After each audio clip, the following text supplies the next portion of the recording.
Stop, Yorvith. I'm going alone. Why? This is between the two of us. Take care of Triss until I return. Your choice.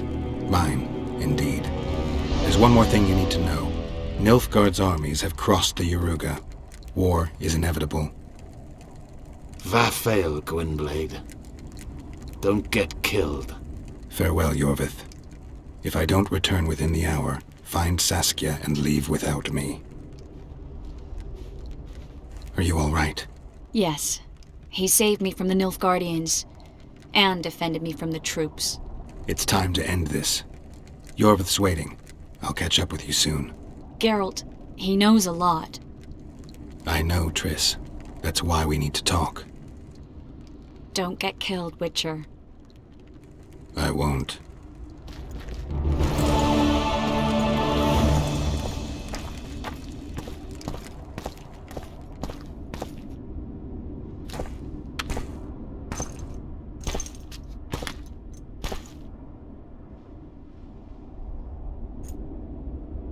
Took you a while?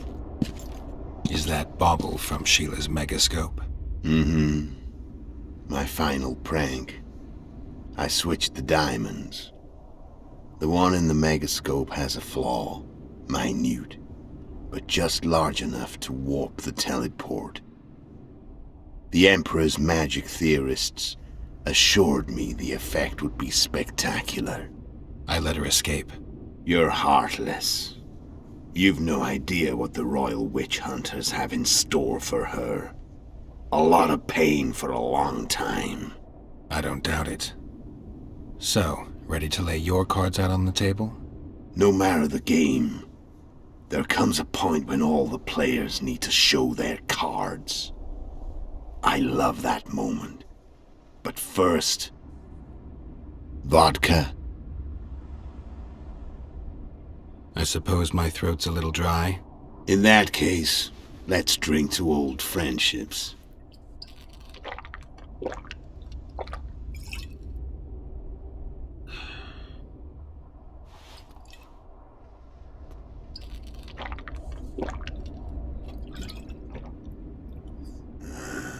Recovered your memory yet? Not entirely. Remember how we first met? Yeah, I saved your life. Couldn't think of a nicer way to pay me back? Frankly, I couldn't. I mean, taking care of another man's woman, Yennefer. I can't fathom what you saw in her, but I suppose there's no accounting for taste. The winter solstice 1270. Midinvern, the night of magic. Letho wasn't lying, the hunt had stopped. At the Hanged Man's Tree, the spectral riders selected from among those they had taken. Yennefer was among them. A wraith cannot be killed, only driven away. Every Witcher knows that. Yet the riders fell beneath the blows of our Witcher's blades. Crimson blood flowed from under their dead men's armor. We could not kill them all. They were simply too many. A stalemate. He was different from all other elves. There was no shame in his gaze. He had never suffered persecution. He had endured no massacres. Humans had not taken his land. This elf was not of this world. He was an invader. We struck a deal. My soul for that of Yennefer. He agreed without hesitation.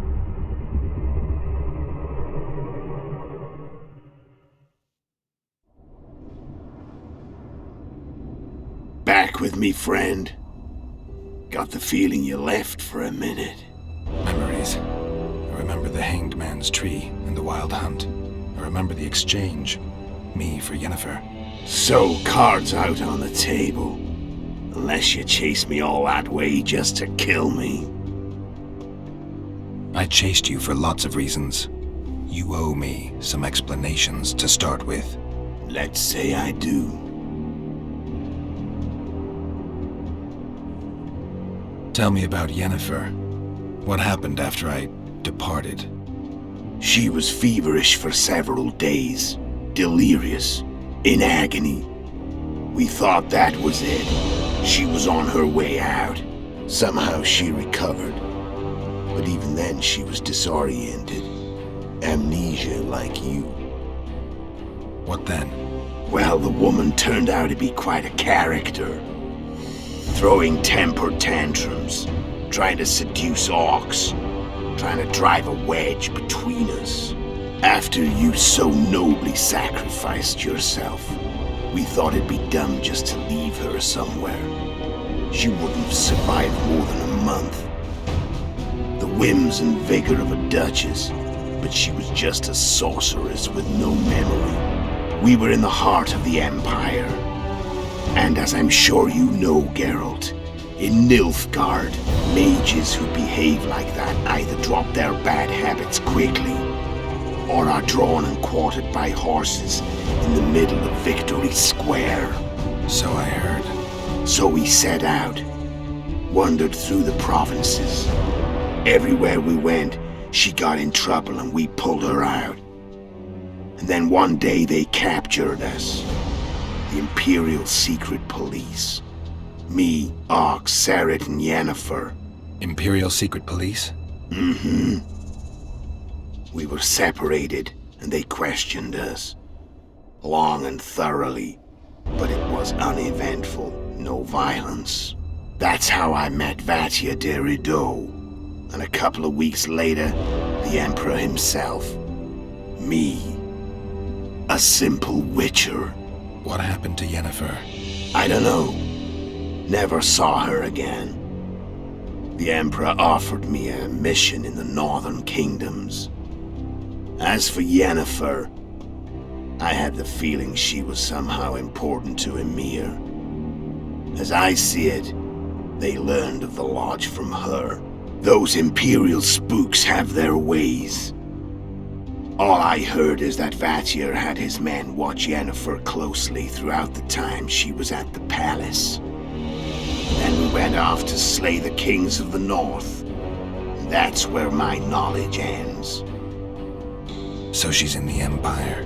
She was when I left. I'm done talking. Let's finish this. Want to fight? Any vodka left in that bottle? A swig apiece. Here.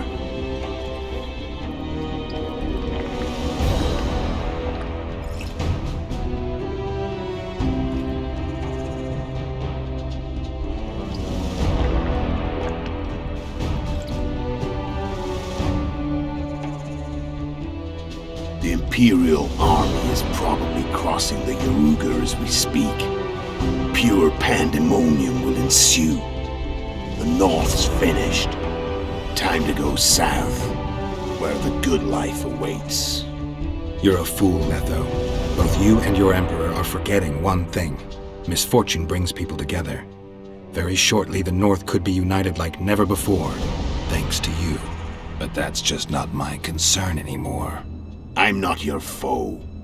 I never was. Let me walk away and I will. You'll never see me again. Force me to fight, and this time I'll kill you. I've learned all I wanted to know. I can feel the memories coming back. Your death won't change a thing. Go where you will. Just like that. No threats. No words of wisdom. You going or not? Farewell, Geralt.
The Witcher had traveled far and wide in search of the Kingslayers. Along the way, he had met both the righteous and scoundrels, Bernard Laredo amongst the latter. Laredo sold Flotsam to Kedwin and scattered the local non-humans to the four winds.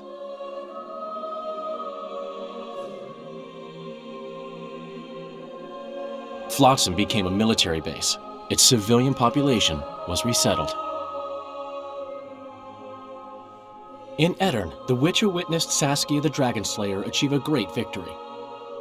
The Pontar Valley, previously Upper Aedirn, became a promised land for outcasts who dared dream of freedom. Even sly old Zoltan Chive came to believe in this land of bliss. Yet dark times approached for the architects of the New Order. Dark clouds had been gathering over Temeria since Foltest's death. Stripped of its king, the land was like a rich cloth which nobles began to shred. These minor scavengers, however, scurried off in fear when true predators reached out for their prize. The summit at Loch Muine sealed the fate of Foltest's realm, when Radovid of Redania and Henselt of Kedwin divided it between them.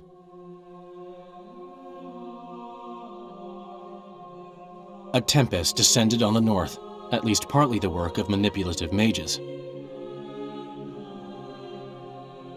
It seemed the turmoil in Temeria, Aedirn, and Kedwin would benefit them most. Common folk turned against sorceresses and all magic freaks, witchers included.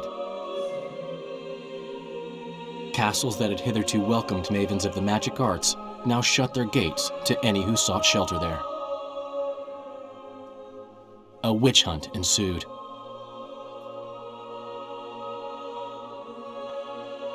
It was a time of great uncertainty, of rape accomplished by royal decree. Yet as troubled as the days seemed, we, who had in some way shaped the world's fate, finally received some respite. Zoltan resumed the quest for his beloved's hand, and I laid my head in a lapse of the muses. Who could have known this tempest which had ravaged the north was but a harbinger of darker days, and the preamble to an entirely new tale of Geralt of Rivia?